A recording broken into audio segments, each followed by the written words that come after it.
Mark Mooney, John Rogers, and Jim Turcotte. Proposing 917 and 2208. Welcome. Thank you.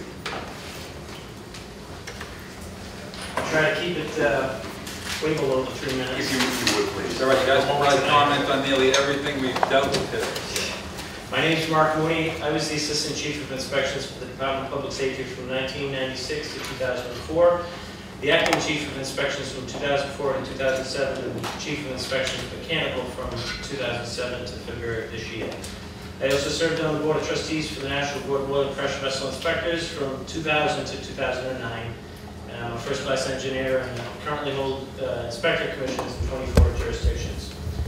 With all due respect, Senator Timothy and Commissioner Arizona, Senator Brewer, today I come to testify against Senate Bill 917 and House 2208. Back in my 12 years with the department, I served for 4 different commissioners, all with drastically different backgrounds. I witnessed a past commissioner seeking to bend or seek to have law ignored for political expediency. We're fortunate today that we have an executive office and current commissioner that has tried to do the right thing, but this does not guarantee us that the actions of future administrations and future commissioners. In times of high political pressure, it's been the Chief of Inspections who's been able to stand ground and ensure the statutes were enforced consistently. For instance, in one particular case, a particular college had a couple of high-pressure boilers, and college managers didn't want to staff the facility in accordance with the laws. Since the political friends were friends with the commissioner at the time, they pressed the commissioner to have the department look the other way. It was the chief that stood the ground and did not look away for the sake of public safety. This bill will not eliminate the person functioning, as the commissioner, the current commissioner indicated, functioning in the Chief of Inspections role, because the management and supervision is needed. But it will remove his statutory authority, whereby the people he manages will have more statutory authority than he will, and it gives that authority to a person who serves at the will of the government. This will make Massachusetts the only jurisdiction in North America with the inspection authority functioning under a direct political appointee.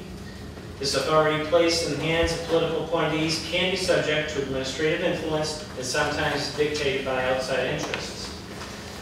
This bill would remove the Chief of Inspections from the Board of Oil Rules, for instance, and replace him with a commissioner or his designee. The potential that it would take the current chief, who holds a first-class engineer's license, National Board Commission, and to inspect oils and pressure vessels, who's intimately familiar with the codes required there, with a commissioner who has very little training and education on those specific codes and standards. What would prevent a future? And I'm really not pointing to today's commissioner.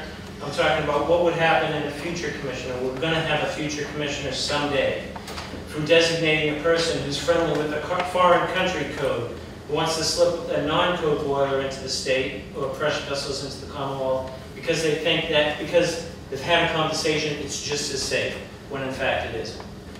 This bill would remove the statutory authority that it gave me as the chief to go into Salem Harbor following a boiler explosion that killed 3 people and shut down the units until they were inspected and deemed safe. A future commissioner would have that authority, but he would be way over his head as far as knowing if the units were actually safe or not. This bill would send all the inspection reports to the commissioner instead of the chief.